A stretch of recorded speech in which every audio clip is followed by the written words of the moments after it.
Okay, this is going to sound like every horror movie cliche ever, but I swear on everything, it happened to me.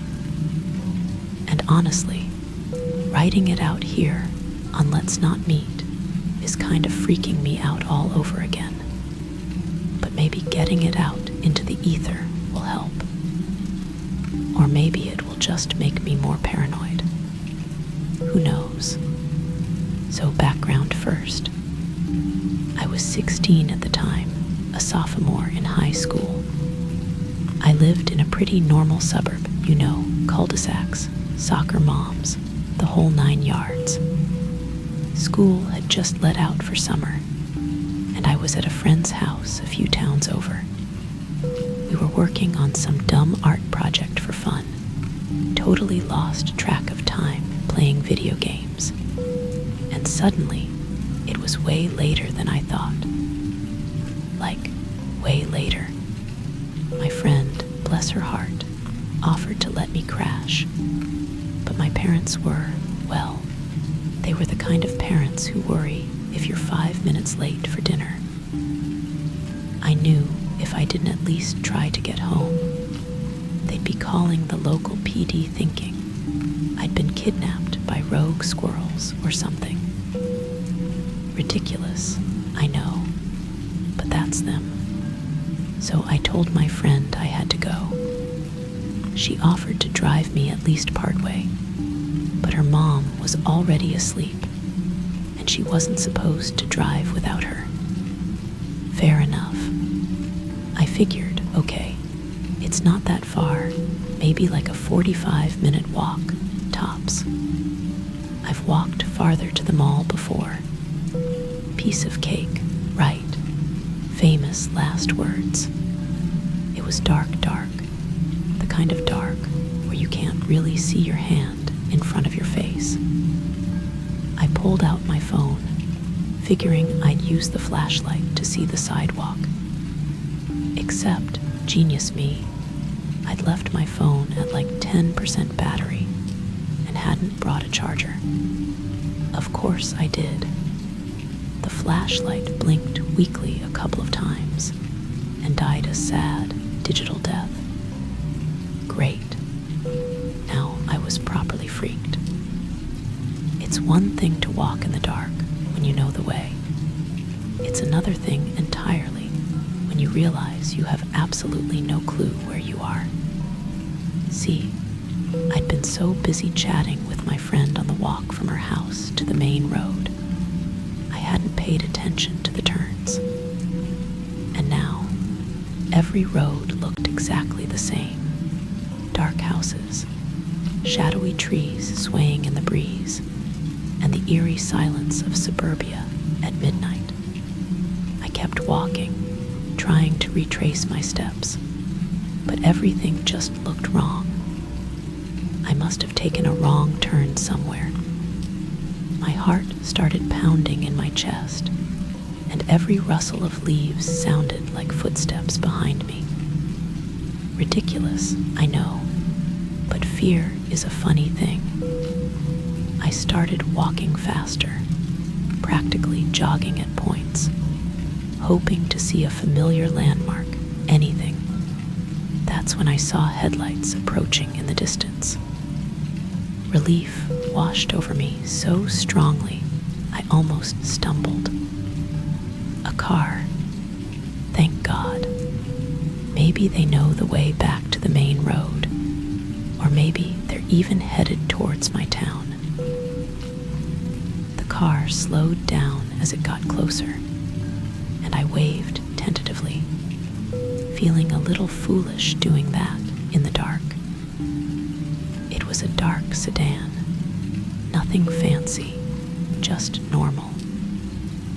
It pulled over to the side of the road a little ahead of me, and the driver's window rolled down.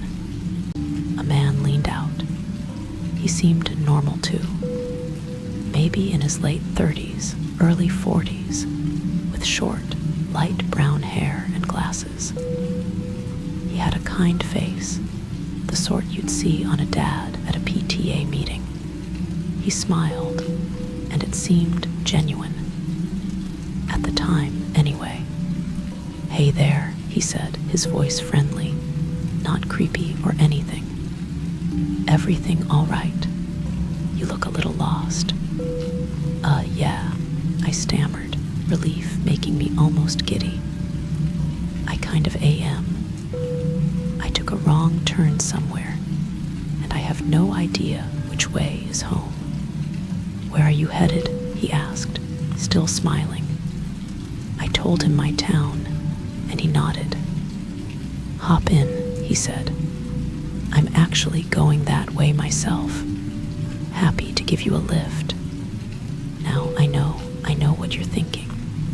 Stranger danger, red flags, the whole shebang. And normally, I'd have been more cautious. Seriously, I've seen enough true crime documentaries to know better. But I was so tired, so genuinely lost and starting to panic, that my brain kind of short-circuited. He seemed so nice and normal. And besides, what choice did I have? Wander around in the dark all night? "Are you sure?" I asked anyway, trying to sound like I wasn't completely desperate. "Absolutely," he said, his smile widening a little. "Let me just call your folks if you want. Let them know you're okay and you're on your way. Don't want them worrying." That actually felt incredibly reassuring. That was smart, right? If he was a creep, would he offer to call my parents? That seemed like something a genuinely helpful person would do. It lowered my guard even more. He pulled out his phone, an older model I noticed, but still a smartphone, and held it out to me. "What's their number? I can put it on speaker." I rattled off my mom's number. He punched it in, put it on speaker, and it rang a few times. Then my mom's voice, clear as day, came through the speaker. "Hello. Hi, what's your last name?" he asked, looking at me. I told him, and he repeated it to my mom. "Hi, Mrs. Johnson. This is, Mark," he said, kind of vaguely. "I just pulled over to help your daughter, Anne. She was a bit lost, but I'm heading your way and offered to give her a ride home. Just wanted to let you know she's safe and with me." "Oh, thank goodness," my mom said, her voice sounding exactly like my mom's worried but relieved voice. "Yes, please. That would be wonderful.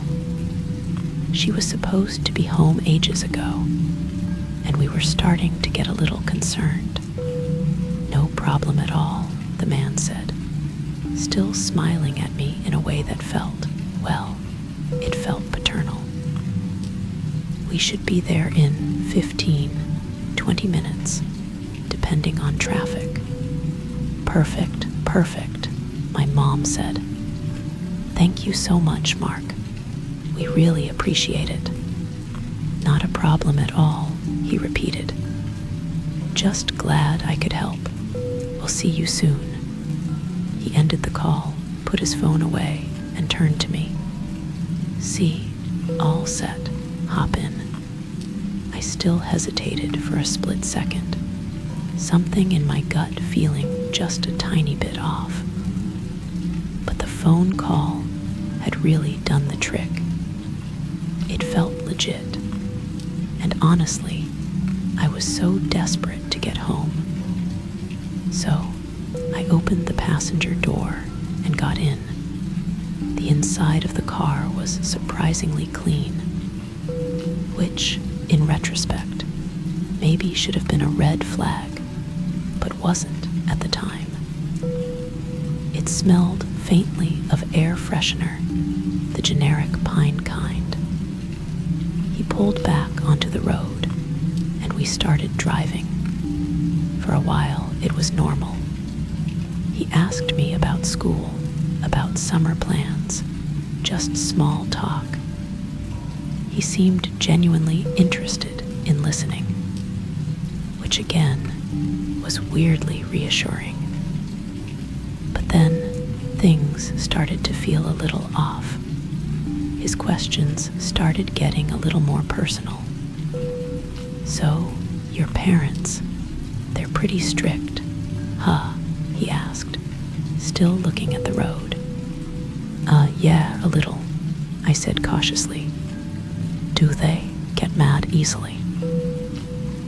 "Sometimes," I shrugged. "Depends on what it is." "What about punishments?" he asked, his voice still friendly, but something in his eyes seemed to change in the rearview mirror. It was subtle, but I noticed it. "Punishments," I echoed, feeling a prickle of unease. "Like grounding, I guess." He chuckled, but it didn't sound friendly anymore. It sounded brittle. "Grounding, that's it, just grounding." "Yeah," I said, trying to keep my voice even. "Why?" He didn't answer right away. He just kept driving, the silence in the car suddenly feeling thick and heavy. Then he said, very softly, Sometimes parents need to learn a lesson too, don't you think?" My stomach dropped. Suddenly, the friendly smile, the reassuring phone call, everything felt wrong, dangerously wrong. I glanced over at him. His jaw was tight, and his grip on the steering wheel was white-knuckled. He wasn't looking at me anymore, just staring straight ahead at the dark road. I tried to keep my voice calm, but it came out shaky. I think this is my street," I lied, pointing to a random street sign. "Yeah, this is it. You can just drop me off here. Thanks so much for the ride." He didn't slow down. "Almost there," he said, his voice flat now, all the friendliness gone. "Just a little further." "No, really," I insisted, my heart pounding even harder. "Right here is fine. My house is just around the corner." I was babbling now, desperate to get out of the car.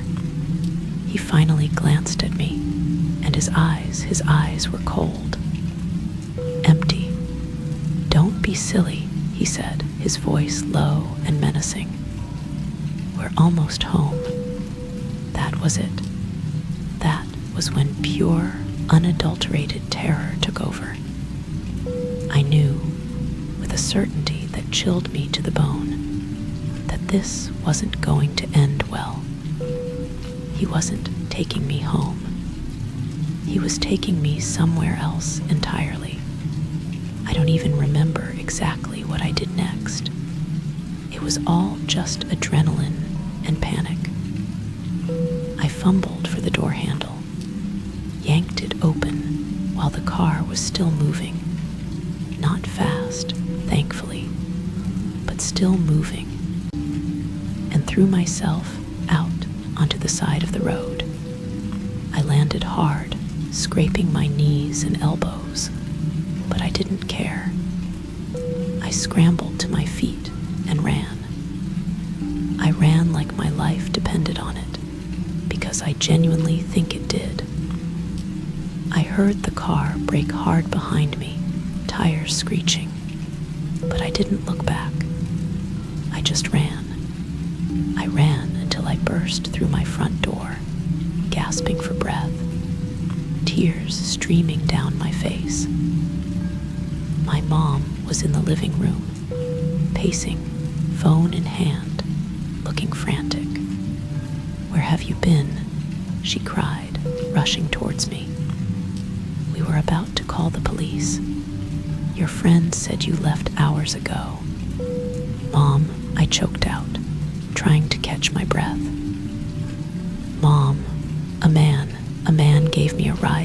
called you. He said he called you to say I was safe." My mom stopped dead, her face going pale. "What are you talking about?" she asked, her voice trembling. "No one called. No one called here at all." That's when it hit me, the full, sickening weight of it.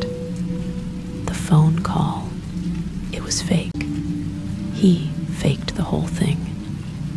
He pretended to call my parents to reassure me, so I'd get in the car, so I'd trust him. And I had. I had completely fallen for it. My mom called my dad, who was still out looking for me. She called the police. We told them everything, gave them a description as best as I could remember. They took it seriously, filed a report, said they'd patrol the area. But nothing ever came of it. They never found him. To this day, I still think about it. About how close I came. About how easily I could have disappeared that night. About how that friendly man, with his fake phone call and his creepy questions, is still out there. So yeah, that's my story. My Let's Not Meet story. And honestly, it's probably the reason I still triple bolt the door at night and jump at shadows. Be careful out there, people. Sometimes the monsters wear a normal face and offer you a ride home. Okay, so this happened a few weeks ago, and honestly, I still get chills just thinking about it. I'm usually pretty good at brushing off weird stuff, but this just sticks with you, you know. I figured this sub was the right place for it because, yeah, let's just say I really, really hope I never meet this person in real life. Anyways, it was a Tuesday, and I was scrolling through Craigslist, desperately looking for anything that could help pay rent. Living in the city is pricey, and my part-time job at the coffee shop just wasn't cutting it. I'm usually wary of Craigslist, but I was getting to the point where I'd consider selling a kidney if it came with free Wi-Fi and a roof over my head. So, naturally, I was checking out the gigs section, specifically looking for house sitting. Easy money, right? Netflix, maybe someone's fancy dog to hang out with. Dream scenario. And then I saw it. The ad was super simple, almost too simple. Just a headline. House sitter needed, high pay. No company name, no address, just that. The description was even more vague. Looking for a responsible individual to care for a home for an extended period. Excellent compensation. Must be available for a remote interview. Serious inquiries only. It listed an email address, some weird jumble of letters and numbers at some generic free email provider. Red flags. Yeah, probably a whole parade of them. But high pay were the magic words for my broke self. I figured, what's the harm in sending an email? Worst case, it's a scam, I delete it and move on. Best case, suddenly swimming in house-sitting cash. So I sent a quick email expressing my interest, mentioning I had house-sitting experience, a slight exaggeration. I'd looked after my aunt's cat once for a weekend, and giving my phone number. I honestly didn't expect to hear back. Craigslist is usually a black hole for emails, but the next morning, I got a reply. It was short and to the point. Thank you for your interest. We would like to conduct a video interview this evening at 7 p.m. Please ensure you have a stable internet connection and are in a quiet environment. We will initiate the call. Please reply to confirm your availability. Again, signed with just the generic email address. Okay, video interview. Slightly more formal than I expected for house sitting, but whatever. And who was we still? High pay was ringing in my ears. I replied confirming my availability and spent the rest of the day trying not to think about it too much. But of course, I did. I started getting a little nervous. The vagueness of the ad, the weird email address, it was all a bit off. But I told myself I was being paranoid. It was probably just some wealthy, eccentric person who valued their privacy. Yeah, that had to be it.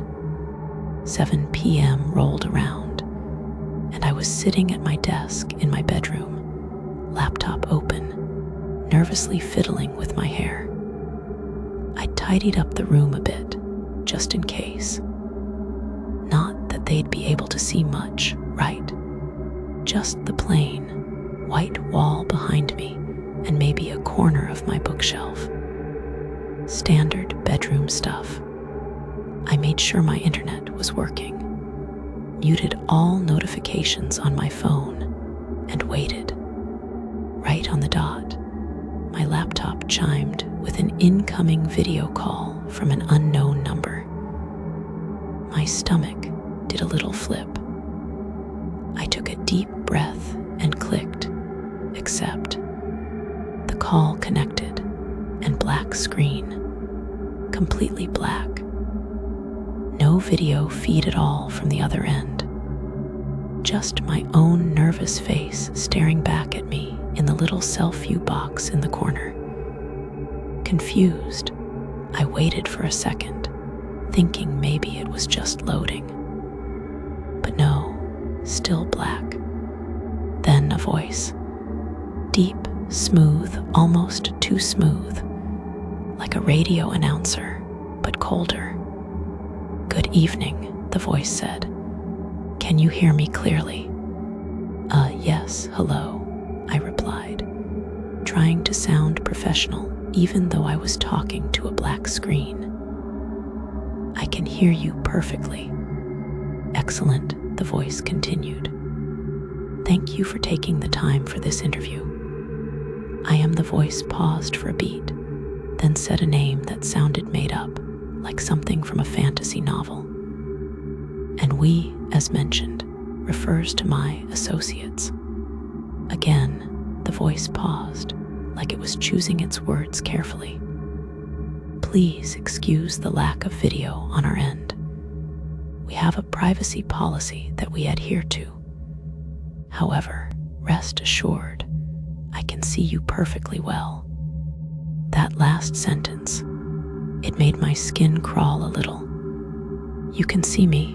I asked, even though logically, of course, they could see me. My webcam light was on. It was a video call. But the way he said it, rest assured, like it was something I should be worried about but shouldn't be. It just felt off. "Perfectly," the voice repeated. "The lighting in your room is quite cozy, almost amber-toned. Is that a lamp with a yellow shade just to your left?" I glanced to my left. Yeah, I had a small bedside lamp with a yellow shade on my desk. Normal enough observation, right? Webcam could see that. Yeah, that's right," I said, trying to keep my voice steady. "It's just a lamp." "Indeed," the voice said, sounding almost amused. "And I see you have a bookshelf behind you. Quite a collection." "Okay, yeah, bookshelf behind me. Visible in the webcam. Still normal." "Yeah, I like to read," I said awkwardly. "Impressive," the voice said. And then here, where it started to get really, really weird, I noticed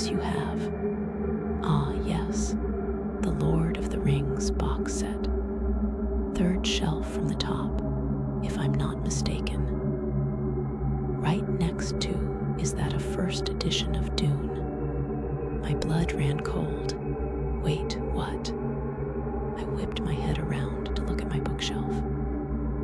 Third shelf from the top, yeah. My Lord of the Rings box set was there. And next to it, holy crap, yeah, my first edition of Dune. But there was absolutely no way my laptop webcam could see that level of detail. My bookshelf was behind me, yes, but it was a few feet away, and my cheap webcam was definitely not high resolution enough to pick out book titles, let alone identify editions from that distance and angle. Even if it could, the titles on those books were facing away from the camera, towards the wall. My heart started hammering in my chest. How can you see that? I stammered, my voice trembling slightly. The smooth voice on the other end chuckled, a low, unsettling sound. Ah, you are very observant, it said. Excellent quality in a house sitter. Attention to detail. It completely ignored my question. Now, let's move on to your qualifications. You mentioned some house-sitting experience. I was completely frozen, staring at my bookshelf, then back at my laptop screen, then around my room like I was suddenly seeing it for the first time. Something was very, very wrong. This wasn't just a weird interview. This was something else. Hello, the voice said, a hint of impatience now. Are you still there? I managed to croak out. Yeah, sorry. You said you could see my bookshelf. But my webcam can't see the titles. They're too far away, and they're facing the wall. Silence. A long, drawn-out silence that felt heavier than any words could have been. I could hear my own ragged breathing in the quiet room. Finally, the voice spoke again, but this time, the smooth, radio announcer tone was gone. It was still deep, but now it was edged with something sharp, something predatory. Perhaps, it said slowly, each word deliberately spaced. You are underestimating our capabilities. My blood turned to ice. Capabilities. What the hell was that supposed to mean? This wasn't about house sitting anymore. This was about surveillance. This was about being watched. And then the voice continued. And this time, it described something that made my stomach drop into my shoes. Tell me, it said, the voice almost a whisper now. Is that of a small wooden box on your desk? I stared at my desk. On the corner, tucked behind my lamp, was a small, intricately carved wooden box. It was a gift from my grandmother, something I kept small trinkets in. It was completely hidden from view of my laptop camera. Absolutely, positively, no way a webcam could have seen it. Yes, I whispered back, my voice barely audible. There's a box, but how? Ah, the voice sighed, a sound that was both chillingly calm and laced with a disturbing kind of satisfaction. You see, we are very thorough. We need to ensure our house sitter is trustworthy. Someone who doesn't have anything to hide.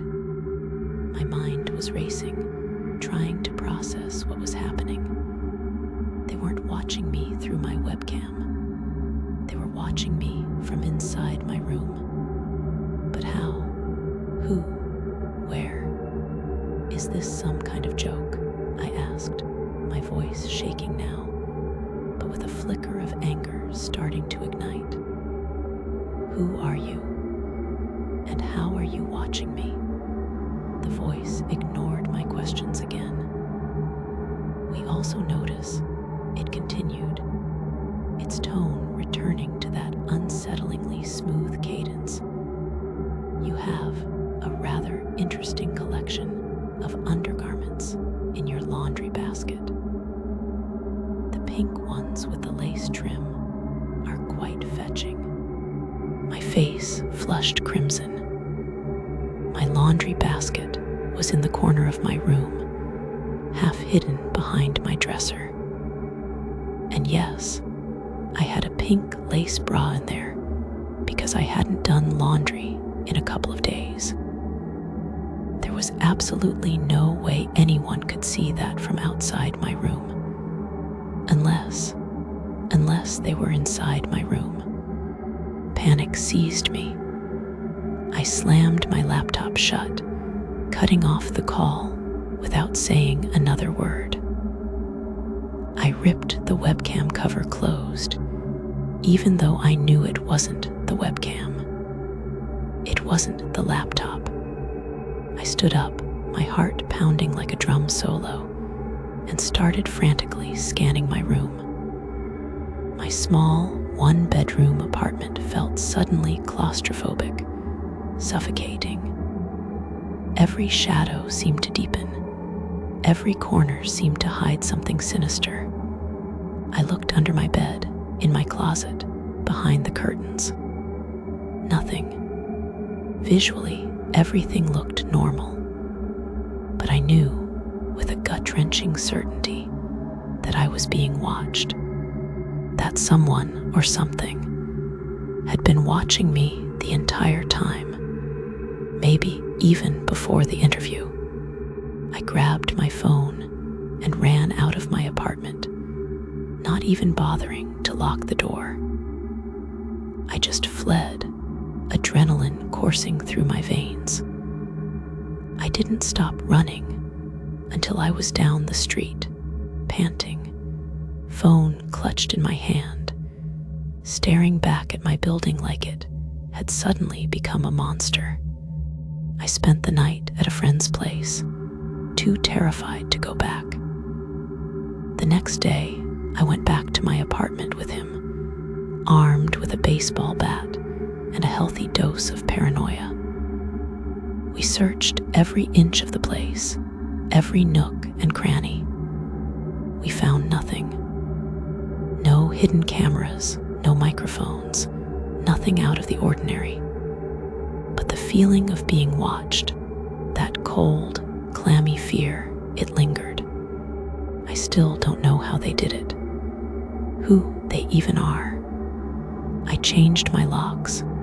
I've been checking every shadow in my apartment multiple times a day, and I still jump at every little noise.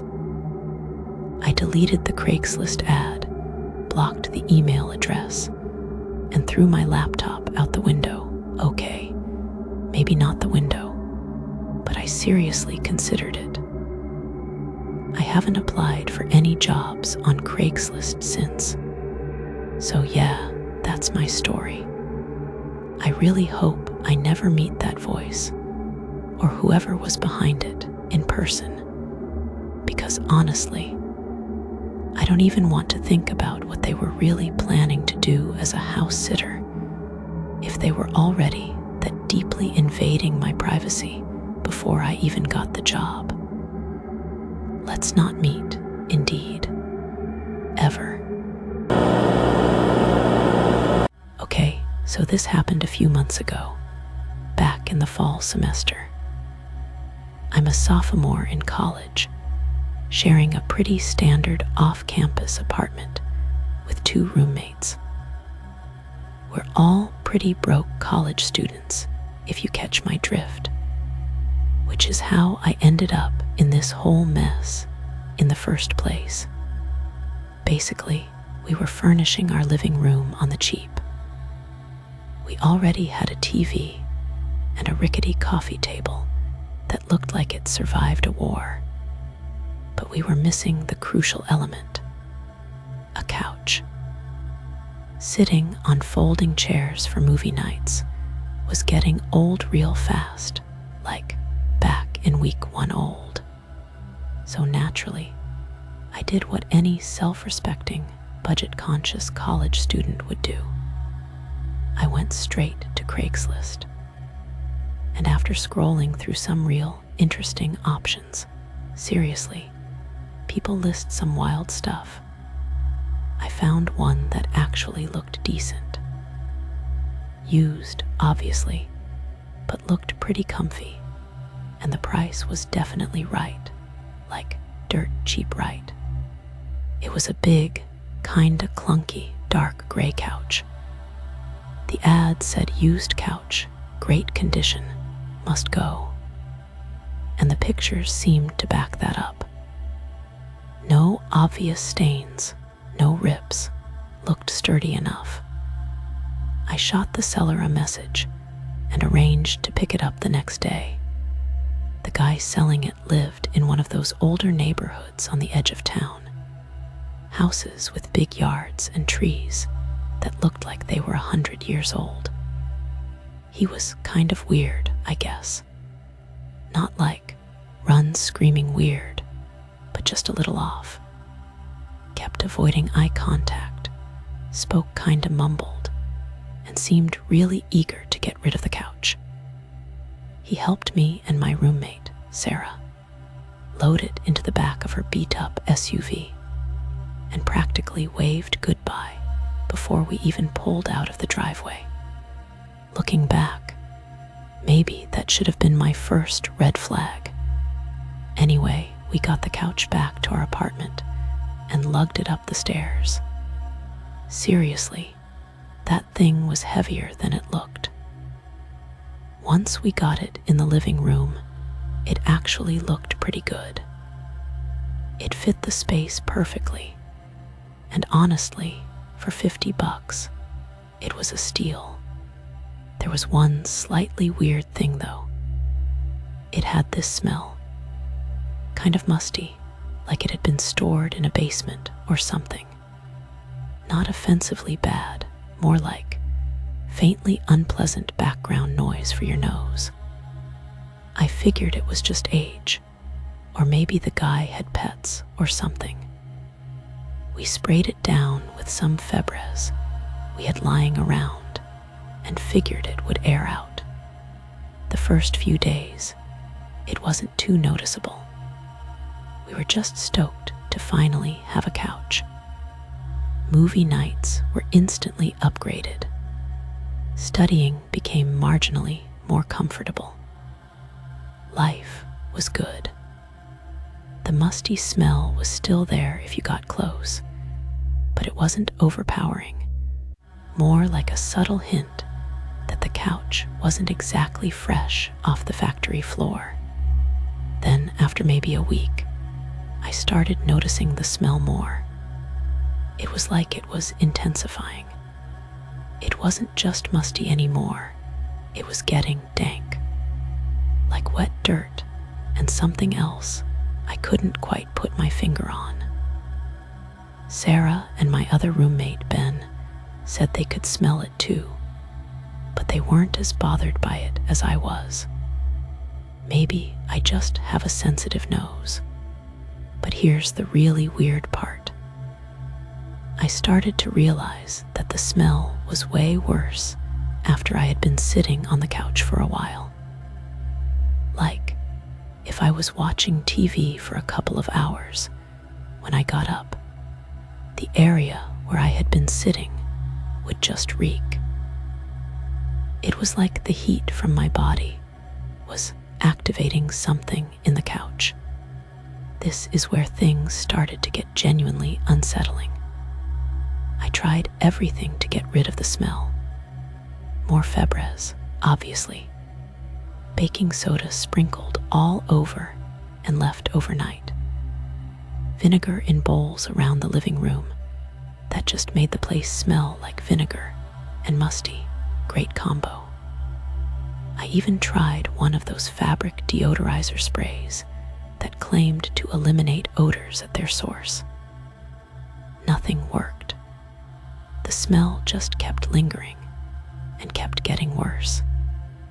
And the weirdest thing was, it was still only really strong after someone sat on it. If the living room was empty, it was faint, almost unnoticeable. But as soon as you parked yourself on that couch for more than 15 minutes, bam, the smell would kick in.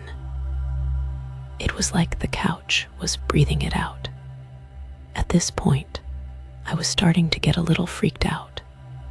It wasn't just a bad smell anymore. It was weird and persistent and connected to body heat somehow. I started joking with Sarah and Ben that maybe the couch was haunted or cursed or something stupid like that.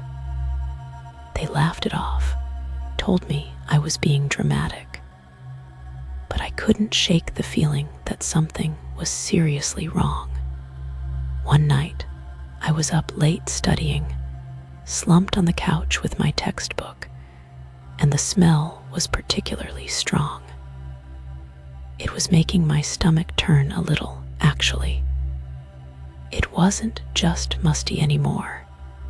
It was almost metallic and earthy, like something decomposing. I know, gross, right?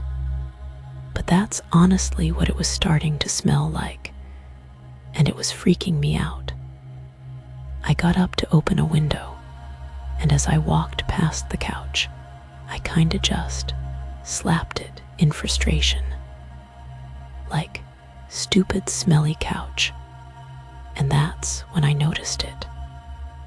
There was a zipper on the back of one of the cushions. I hadn't even realized the cushions were removable. It was hidden kind of neatly, tucked under the fabric. Now, I don't know why, but in that moment, like past midnight, tired, surrounded by this disgusting smell, I got this really, really bad feeling. The kind that crawls up your spine and makes the hairs on your arms stand up. I felt like I shouldn't unzip that cushion. Like there was something I was better off not knowing. But curiosity, or maybe just plain stubbornness, got the better of me. I told myself, maybe there's just some old food or something stuck inside that's causing the smell. Yeah, right. Deep down, I knew it was more than that. I grabbed the zipper pull and slowly, hesitantly, started to unzip the cushion. The fabric was stiff and scratchy. As I unzipped it further, the musty smell coming from inside got instantly, overwhelmingly stronger. It was like releasing a genie of stink from a bottle. When the cushion was finally unzipped, I peered inside. It was dark in there, just the regular cushion stuffing. For a second, I almost felt relieved. See, nothing there, I thought, just old foam. But then I looked closer. Deep down, underneath the top layer of stuffing, I saw something that didn't look like foam. It was shiny and kind of crinkled. I reached my hand in, feeling around blindly in the dark cushion interior. My fingers brushed against something smooth and sticky. I pulled it out. It was duct tape. A thick wad of gray duct tape, all crumpled and folded over on itself. It was sticky and damp to the touch, and it smelled wrong. Like the musty smell, but concentrated, amplified. I pulled out more and more, layer after layer of duct tape, all stuffed deep inside the cushion lining. It was almost like someone had been intentionally trying to hide it, packing it in as tightly as possible. My heart started pounding in my chest. This wasn't normal. This wasn't just old couch dust. This was something else. And then I found it. Tucked in between the layers of duct tape, almost completely obscured, was a clump of hair. Not just any hair. Long, dark brown and thick. And it wasn't clean. It was matted and greasy and tangled. And it smelled like, well, it smelled like the couch. But worse. Much, much worse. I recoiled, dropping the clump of hair and the duct tape onto the floor like they were burning my hand. My breath hitched in my throat. Suddenly, the musty, decomposing smell made horrifying sense. I didn't need to be a detective to figure out what had probably been hidden inside that couch.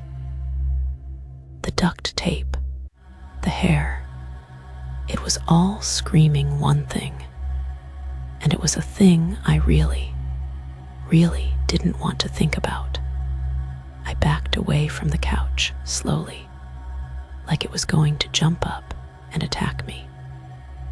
I could feel my skin crawling. The living room suddenly felt cold and heavy, and the smell was suffocating. I didn't sleep in my own room that night. I ended up crashing on Ben's floor, too freaked out to be alone. I didn't tell him or Sarah what I had found right away. I was too shaken, too disgusted, too scared. The next day, in the harsh light of morning, it still felt just as horrifying.